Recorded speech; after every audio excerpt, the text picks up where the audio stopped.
Conversas e confabulações. Eu sou o Dr. Paulo Alves, falando de saúde de forma serena, sincera e suave. No nosso último vídeo, discorremos sobre acidentes que ocorrem com os idosos, principalmente dentro de casa, e que aumentam progressivamente com a idade.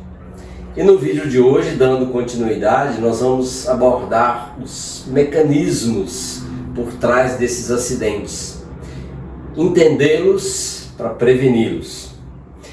Pessoal, se você está vendo esse vídeo no canal Paulo Alves Conversas e Confabulações do YouTube, deixe o seu like, o seu joinha, compartilhe esse vídeo com seus amigos, se inscreva no canal se ainda não é inscrito e acione o sininho para receber notificações de novos vídeos. Essa interação é muito importante para dar relevância ao vídeo. E se você está vendo esse vídeo no Paulo Alves 1103 do Instagram, curta e compartilhe com seus amigos. E deixe aqui nos comentários, aqui abaixo, sugestão de temas para abordarmos aqui. Alguns seguidores do canal já me enviaram sugestões que estão devidamente anotadas para serem abordadas proximamente. Eu te ajudo a cuidar da sua saúde e você me ajuda a cuidar de mais e mais pessoas. Combinado? Então, sem mais delongas, vamos confabular.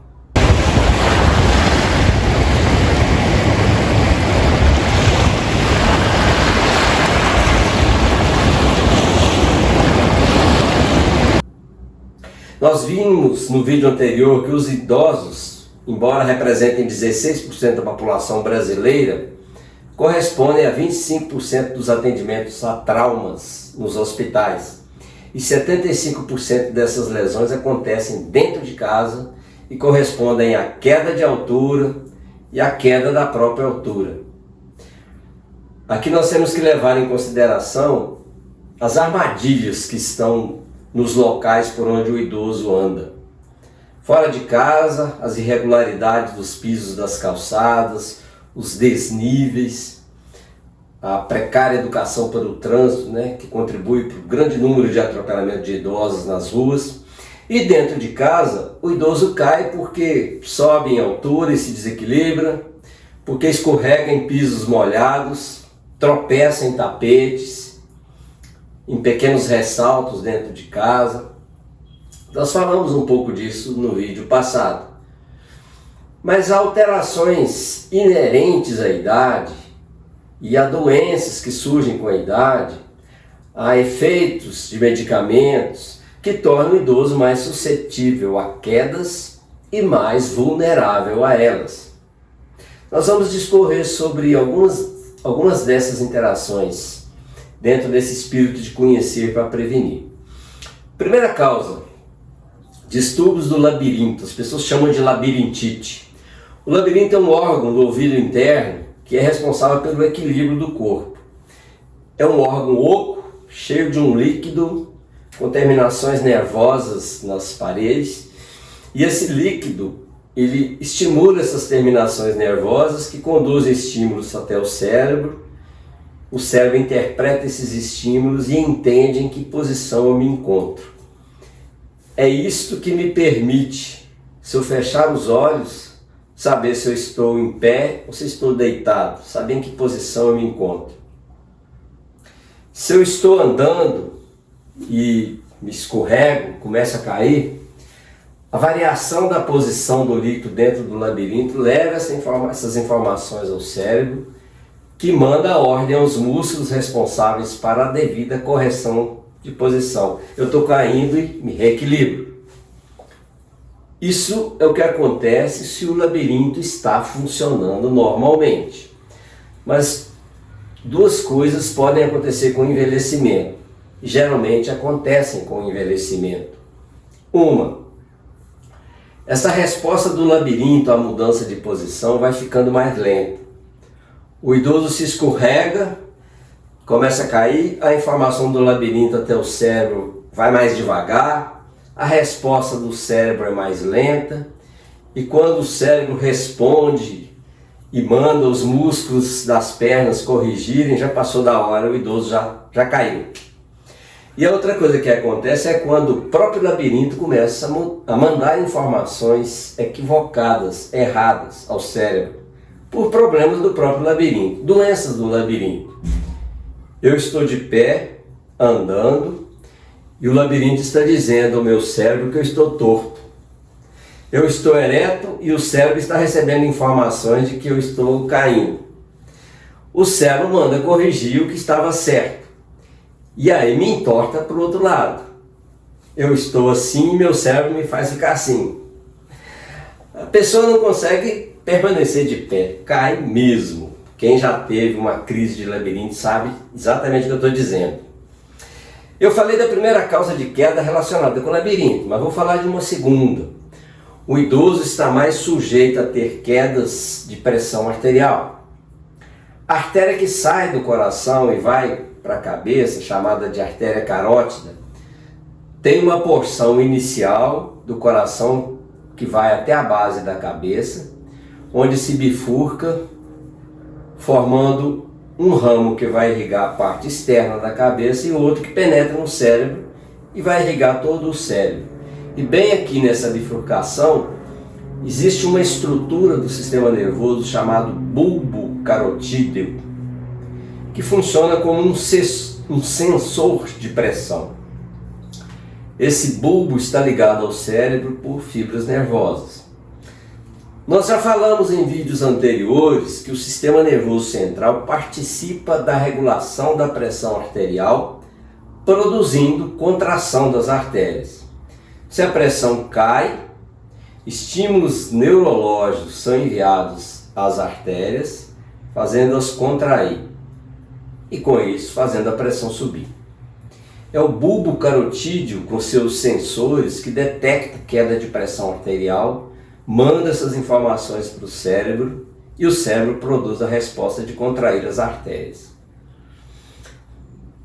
Um exemplo, se você está sentado ou deitado e se levanta subitamente, por ação da gravidade, a pressão arterial cai alguns milímetros de mercúrio.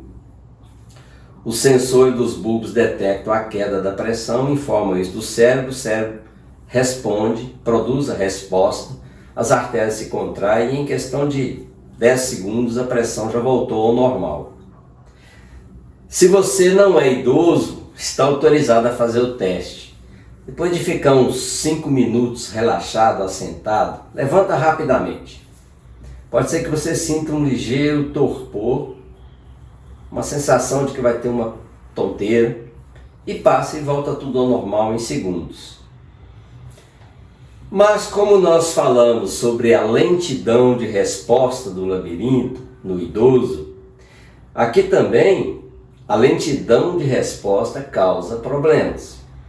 Aliás, lentidão é marca registrada do idoso. Quanto mais velho, mais lenta a pessoa fica.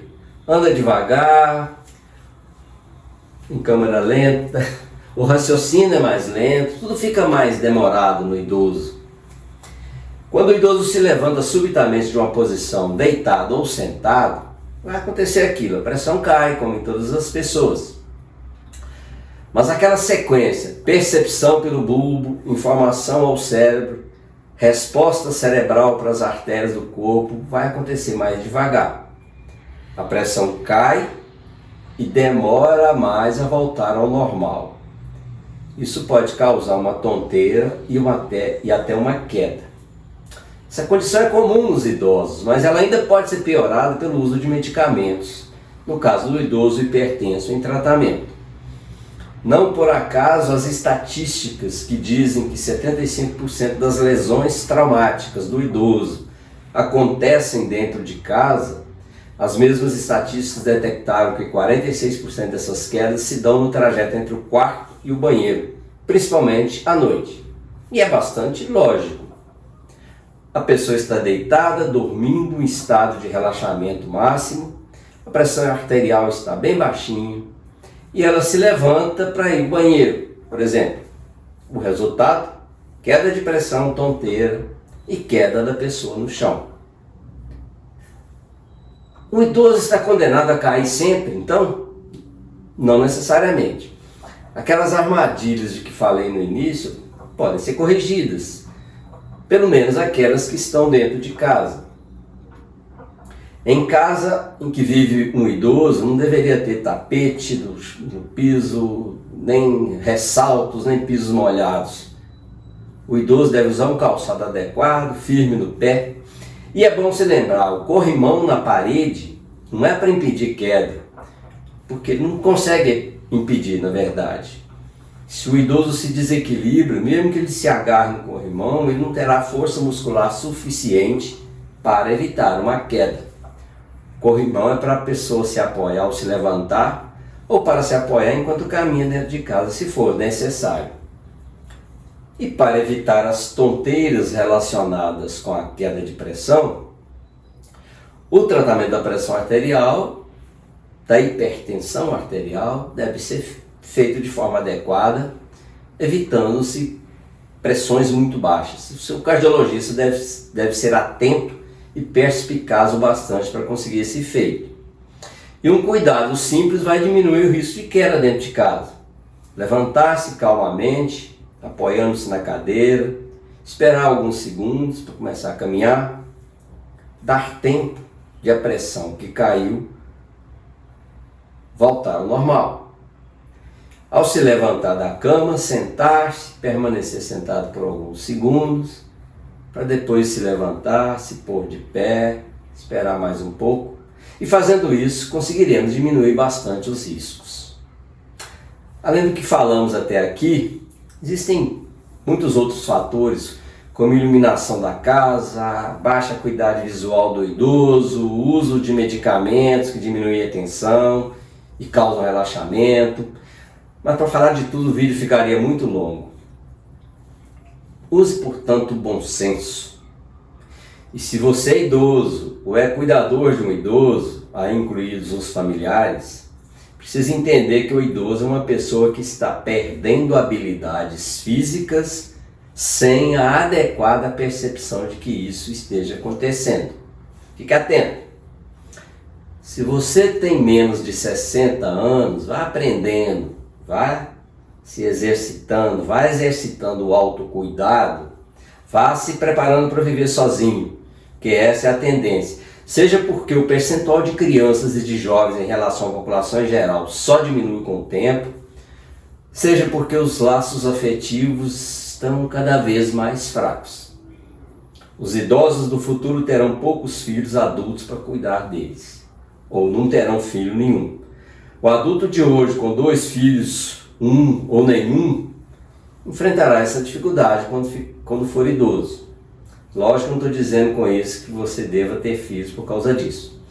Mas num país que precisa de uma legislação que obriga os filhos a cuidarem dos pais idosos, já está dando sinais de que as famílias andam se descuidando dos anciãos.